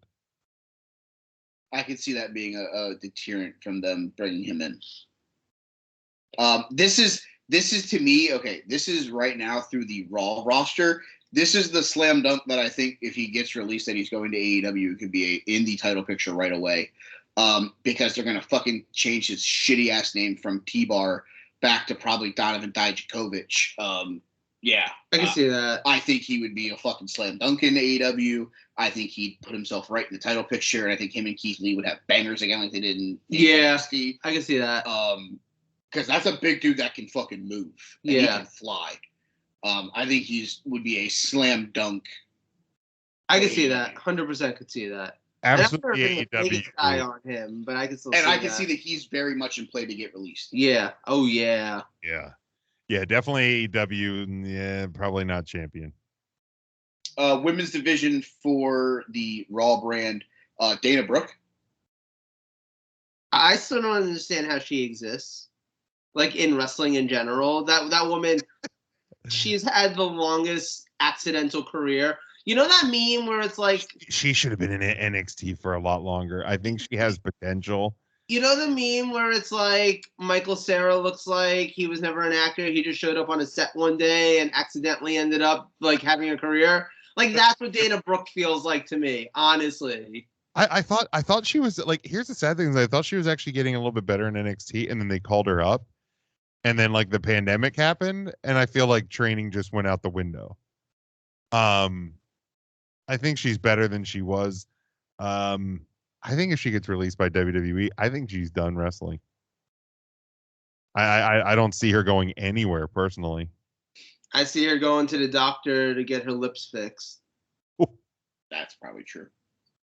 There's nobody else really on the Raw roster that I think is in the realm of being released from the women's division.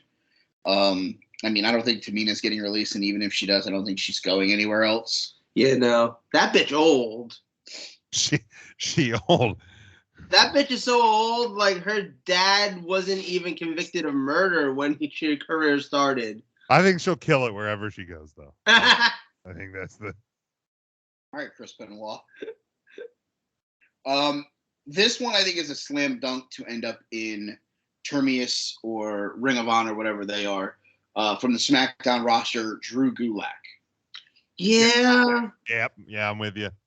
I think he's got enough ties to AEW where I think he'd also possibly end up there. I feel like he would do like a match there, but he would end up like signing. He would end up being like Tony Nese. I can see that. Okay. Isn't Tony Nese already gone? I haven't seen from AEW. I haven't seen him. I thought I read something last week that he's already been released, or he's or it was like a 3-month. It was they. And here's what like I find such bullshit too. Like they like the claim is that they only signed him for 3 months. I'm like, you don't do the blank and blank is all elite with the fucking graphic if it's a trial contract. Yeah, you're not. Right. Yeah, you don't put that out for Keith Lee and then you know it in 3 months his contract's up. Right. Yeah. But that's what I heard that it's basically like a 3-month deal and he's not going to be renewed. So I'm like, why the fuck did you even bring him in? Stupid. Let's talk about everybody's favorite WWE champion, the modern day Maharaja. Don't hinder Jinder while he's swiping on Tinder. Jinder Mahal. Oh man, that man's never gonna be released by WWE. That man's what happens first? Jinder gets released, or Veer actually shows up on Raw. I want Veer to like. Here's the thing. I wanted Veer gets released before any of that happens. I wanted Veer at the Rumble. I want Veer at Sands of Time. I want Veer on every pay-per-view. With the exception of Monday Night Raw. And just never show up on Raw. But you know, the sad part is if he were to get fired before ever actually showing up on Raw, like you have to have him show up on AEW. Like you have to troll. Oh my god, absolutely. If contract expires, he gets fired. He's definitely. But Jinder, he was in Impact once, right? No, I don't think so. Was he ever anywhere else? Looking, hold on. I don't feel like he was. I don't know why I thought he was somewhere else before. Nope. I don't think so. Okay. When he got released, he worked the indies with like Reality of Wrestling and All Star Wrestling. I don't know why I thought he never worked. Impact is a good spot though. He's in his 40s, isn't he? He is currently the tender age. See what I did there? Yes. Of 35. His nose is like 42. I would have thought he was in it. I literally thought he was in his 40s. I don't see AEW. I see Impact, if anything. Yeah. You have a hard time feeling like especially with the way they've expanded into like India and stuff. I have a hard time seeing them releasing him. That's my thing. Yeah, sure. This one, you need to listen to this one because it's going to be very not really opinionated, but I think it'd be the same reason why for this person that you just mentioned for Jinder Mahal. That is Madcap Mansoor. Not Madcap Moss. Madcap Mansoor. Not Peacock Pass? No. That's what I call Madcap Moss. I did it again. Yeah, I have a hard time believing they'd actually release him. Same. He is at the tender age of 26, so. But if they Lion, I feel like he would end up in like New Japan. Yeah, I could see him something overseas. Something overseas. I don't think he ends up anywhere. I don't think he's good enough even for that though. Buddy, put him in New Japan Strong and let him earn his way up. Like okay, I can see him in New Japan Strong and all those guys. I think he's super talented. Super talented. And there's a lot of potential there. I don't know if it's WWE potential, sadly. In Maven. But yeah, I don't see AEW, I don't see Impact, I don't see Ring of Honor. Yeah, I think you're looking New Japan, or if he goes back, I don't know if there's a wrestling scene in India or in the Middle East, but like I could see that. Last one that I want to talk about from the men's roster, from the SmackDown side, everybody's favorite fucking asshole, Ricochet. Oh, AEW in a heartbeat. Absolutely AEW. No champion, but definitely AEW. Yeah. I just want to see him get super kicked by the Young Bucks with thumbtacks on their shoes again. I think he would have a chance of seeing Guy's that. a dick. I'm not going to say anybody from the SmackDown women's roster gets released because I think there's only like 7 of them. Yeah, it's not. Obviously, I don't think Asuka or Bayley. Interesting name who is currently unassigned to a roster. That is Elias. What the fuck happened to him? Like they killed him, and then there's nothing happened. The only way he works in AEW is if he's doing the gimmick. He's got like he's someone who he can never do anything but the gimmick. It's middle of the ring, spotlight, playing the guitar, like that's how you get him over. The funny thing is actually what you don't realize is the vignette when they showed a gravestone, they actually did just murder him. The WWE actually killed him and buried him. I blame Jackson. I blame Jackson Riker for that. We don't actually realize that Elias is dead. How can you blame Jackson Riker? Elias wasn't even black. That's who he was last associated with. You know who was black in that feud though? Almost. Oh man, it's true. Yeah, I feel like you could call Elias like the Drifter in AEW, and I would love for, and this is long-term storytelling, and it's going to be too long for it to actually happen. If this doesn't end with Jeff Jarrett and Elias in a ring, for fuck's sake. You kind of underclipped it, but Jeff Jarrett stays in Game Changer, as the last outlaw, and eventually brings in the Drifter as his tag partner. I can see that to battle against the Briscoes. That's so goddamn good. Or AEW brings in Sale. Yeah. Saile. Elias backwards. Sael. Oh my god, could his partner be Relic? Oh, fuck. What? His name was Killer, spelled backwards. Walk with Sael. All right, let's go to the AEW. Stroll with Sael. I'm pretty sure that's a depression medication. Jesus, Cialis. All right, let's talk about the NXT roster real quick. We'll rip through them real quick. Cameron Grimes, if he doesn't Impact. Yeah.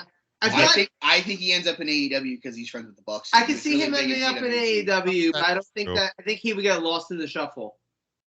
That's true, yeah. He'd immediately go into like the TNT title picture. Yeah. Nothing more than that. This one is one that I want to see get called up to the main roster because he's kind of lost now that the way has been taken from him. That's Dexter Lumis. Impact. Back to Impact. Yeah. I never got behind him that much. Like I like what he's doing with the Indy Hartwell and the fact that he became so big in Impact, like he is someone who like you kind of just go back. I loved what they did around like the Halloween stuff with him and Cameron Grimes. I loved the wedding, the Indy wedding, but like I feel like that's your peak. Hear me out here though. I could see him fitting in with whatever the fuck EC3 is doing out there on the indie scene right now.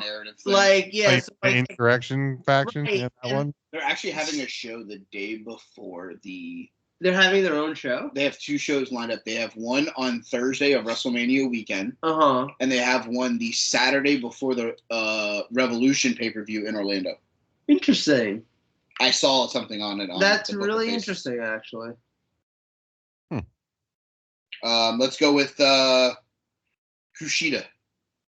I mean, New Japan. He's got to go back home, right? And he looks so lost outside of New Japan. Yeah.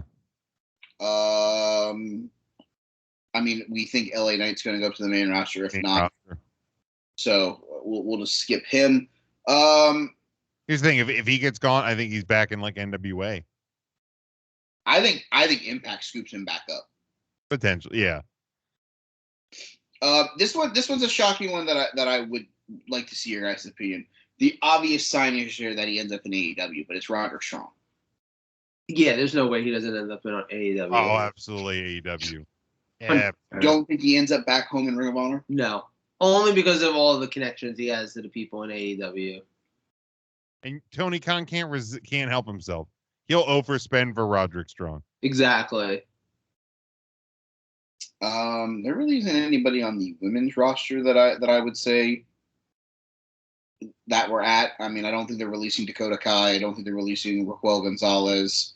Even Casey Catanzaro and Caden Carter aren't really on the release thing. I think they're kind of in a holding pattern with the NXT women's division. So it kind of makes up most of it because I don't think any of the UK guys, if they got released, would be going to anywhere except for UK promotions. So I think that's a pretty solid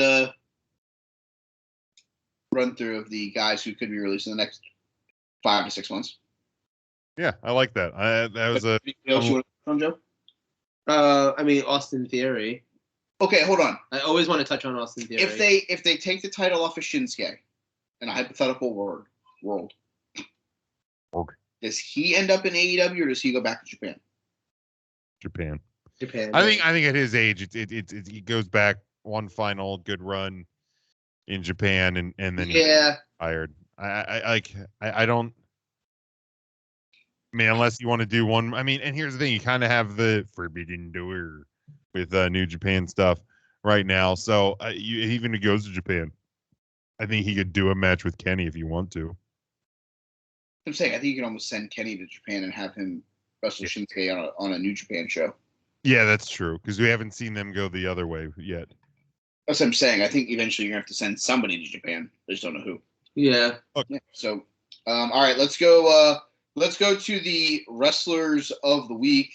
For this week, I don't know. You obviously listen to the show, but for those of you at home, first time listening to the show because you came from 3 Count, we kind of do something similar to what the guys do over at 3 Count. We actually changed our format from what they're doing to our new format, which is a 20. We felt bad that we were just ripping them off. Pretty much. We changed it from a 3-man every week, and then we just do total points. We've now changed it to 9 people get nominated, and then we do a top 25 power ranking at the end of the month. For those of you that did not listen, currently the top 5, Brock Lesnar, Sammy Guevara, Braun Beaker, Kazuchika Okada, and Jurassic Express in that order. So currently nominated for the month of February from the Royal Rumble week, Becky Lynch, Brock Lesnar, Bobby Lashley, Daniel Garcia, the Briscoe brothers, Veer, MJF, Ronda Rousey, and Austin Theory. We'll let Jim pick all 3 of his first because his wrestlers of the week for his show will probably be the same that he's going to use here. Rather than trying to make him think at 12:15 in the morning, try to make this as easy as possible. Oh no, I'm good. We're want to go draft format? Yeah, we'll go draft format. All right, I will give you the honors of the number 1 overall selection though, because you are the guest. I will go with the man who made his AEW debut last night. Got married this past weekend. And helped to give AEW what is their biggest rating number since September, and that is Keith Lee. Baskin Robbins in his glory. Baskin Robbins in his glory. Excellent. Hell yeah.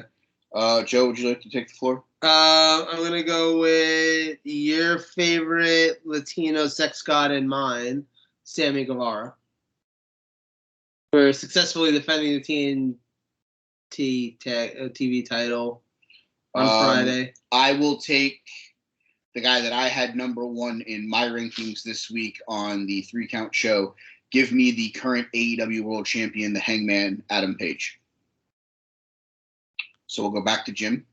I will go with the guy who was number 2 on my list, my own personal list, this week, and that is the new Impact digital champion, Matt Cardona. Joseph? Did you just say Ricky Starks? I have not yet. Yay, I'm stealing Ricky Starks. Great match, beating Jay Lethal. I watched Rampage. as you could tell. No, you didn't. I totally did. On Monday, I did. On Tuesday, at work. This guy won a U.S. title contender match on Raw on Monday night. Give me the phenomenal AJ Styles. That's a good one. That is a good one. And I got to find the reason why. My number 3, and it's very simple. We have begun adopting this phrase internally with the 3 count guys because he never loses. This is part of the reason why he never loses. I'll go Mike the Miz. There you go. The funny thing is, tell Joe that story though about Ernest not knowing who that was. So, because like Ernest will always bring up the fact that like I love Carmella, which I do. Don't get me wrong. Okay. So I send that picture to Ernest, and he just responds, "Brit?" with a question mark. And like, not only was I sad for him, my penis was sad for him that he could see that picture and think it was Britt Baker. So I texted him and Mike together, and I said, Ernest, don't say anything. Mike, who is this? And within seconds, Maurice. Right. And I just said, thank you. That's just sad. Yes. We have said, like, you know, when Miz and Maurice lost at Royal Rumble, Miz wins. Miz always wins. So he's my number 3. Joe, your final selection? Did anyone say Adam Page? I did. You said Hangman? Yeah, I took him with my first pick. Damn. Well, are we allowed to nominate tag teams? Sure. Are we allowed to nominate tag teams that aren't normally tag teams? Sure. I mean, they literally beat like one of the best tag teams in a fucking banger of a match. Just know that they'll be 35th on my power rankings. That's okay. It's Punk and Moxley. Last but certainly not least, she retained the NXT Women's title on Tuesday night's episode of NXT. Give me the Iona alum. Give me Mandy Rose. I like that. Joe's alma mater. Yes. Now, Joe, is she one that you would look at and like you would get it? Like, her face is like a little too fake for me. She does that thing that women do when they're modeling, where they put on this look on their face where it's like, but who farted? It's like,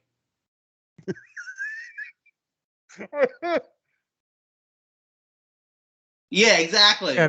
Is that sexy? Do you want to walk in the room and your girl looks at you like turns her head over her shoulder and it's just like, who farted? Well, why did you shit yourself? Right. I mean, is that the fantasy? I mean, I feel like I could deal with that if I'm walking in and Mandy Rose is in my living room all the time. I feel like I could deal with shitting. I mean that photo doesn't have the. No, that's a face though. That's not a normal person's face. No, that's a kissy face thingy. That wasn't a kissy face. That was definitely a. That's not cute either. But that's more what you're gonna get, and that I can live with more than who shit in my fucking floor face. Yes, fair. So that like this one. Like the oh my god, who just dropped the deuce on my carpet? That's a who just dropped the deuce on my carpet face. That's the who just dropped the deuce on my carpet. Yeah, face. You know, you're right. You're right. Fuck man, who just shit on my carpet? Like what the fuck is wrong with you? That is someone took a dookie in the pool. Exactly. That was that face right shit there. In my pool. Well, thanks, Joe. You ruined Mandy Rose for me. See, but that face isn't poop on the floor face. It's okay. It's okay. I've discovered Persia Pirata this evening, so the world has found balance. Glad we could be of assistance. The world has found balance. You want that face more than you do the shit on your. She looks like Alexa Bliss in that. That is. Oh, that's Alexa Bliss. I literally go. Oh. You want that face more than you do the shit on the carpet face, and she goes, "That was a lot like Alexa Bliss." Gee, I wonder why. See, Alexa Bliss, I get. Alexa Bliss is cute. Absolutely. do we with Alexa Bliss and the shrink? Yes. Is she coming back as the goddess? Do you think? I think that she's gonna have split personality. Or is it like something new? So is it like a new? I think she comes back as the goddess, but I think it's one of those things where like they'll break it out when they need to. I think worse. I think there will be like she's walking and like the lights will flicker and like she'll just have like the fucking chill down her spine, where like the fiend is trying to come back out from her and like she's trying to fight that inner battle, and like eventually like she'll tap into it when she needs to. Like she won't tap into it. So her alter is almost gonna she's gonna be like her demon battle. Yeah, correct. I'm fine but Finn taps into his when he needs to. She'll have no control. I think it's just it's like she's having a match and like she's winning or whatever, and then like for some reason something happens and she just like flips out, and she's got to fight that inner battle. And I think that's gonna be, at least for the first couple months. She may eventually beat it, and we go back to her being the goddess and walking around. It could work. I'm all in on all. This is gonna sound really. I'm on all things Alexa Bliss. Like I've loved her since the start, and I think she's great. Sparkle Splash, buddy. Sparkle Splash. Sparkle Splash. On that note. All right, Jim, plug some stuff before we get out of here. Of course, 3 Count Thursday. It's me and the crew. Thursday nights, 8:00 on our Facebook, Twitter, YouTube. Just go to 3countthursday.com. There you'll find social media links, merchandise, YouTube, all of that. Everything's there. Linktree on all of our social medias. Hit those. You can also catch me on Huddle Up Podcast. It is on Tuesday nights now, with Super Bowl coming to, and football season coming to an end. We're going to kind of transition into like an off-season mode. So we might do an episode every other week or so. And I think what we're going to do for the off-season is we're just going to kind of tackle a topic at a time, and just different things. Like maybe it's, who was the best quarterback in the 90s, or just different sorts of things like that. Tackle one topic in and out, nice and easy. So subscribe over there at Huddle Up Podcast on Twitter and Facebook. Linktree will get you to the merchandise, and both shows are on all podcast platforms. You can follow me at Big Jim Sports. I may also refire up the other podcast I was doing, but I won't plug that yet because I'm not sure if I'm actually relaunching it. So, which one that was? The Discussions with a Nobody. Oh. It was basically like everything else. Because it was like I had sports, I had wrestling, and I'm like, what if I want to talk about something else? But I haven't totally. I kind of let that slide for a while because I had to focus on like being an adult. So maybe I'll relaunch it with the Huddle Up off season and find something there. But yeah, follow me at Big Jim Sports. I'm sure I'll be dropping back here from time to time as well. You got anything you want to plug before we kick rocks? I don't know. Follow my porn career. Alonzo Diaz. Right? Huh? I mean, he's plugging in the Yes, I am. porn career, right? Gave me little boxes I had to stand on top of. I still feel like your porn name should have been Punishment Martinez, but I digress. You can follow me at They Call Me Burn. Follow the show at Take3 Wrestling. If you want, I was on the show with 3 Count tonight. I'll probably be popping on back and forth with them because if anything proved that tonight's show may have been one of the funniest fucking shows I've ever been a part of. If you've never checked out 3 Count Thursday, please check out this week's. It might be a good episode. I will hit the spoiler button here of wombat shit. It may be one of the funniest parts I've ever fucking been a part of. My God. So I'll keep an ear out. I might be back on there as I still have the rights to Tim's picks if he's not doing trivia for them. Other than that, Ernest, you can follow him at EJ Christian 7 if you want to follow a sack of tools. That's up to you. Other than that, I think that's gonna do it. Go Bengals this weekend. Hopefully next time you guys talk to me, I'll be able to say that I am the proud fan of a team that's sporting a Lombardi Trophy. I hope that more than anything else. Yeah. So thank you guys again for listening. Like, subscribe, follow, do all that fun stuff. We will be back next week where we will talk about some other shenanigans and all that fun stuff right here on the Take 3 Wrestling Podcast.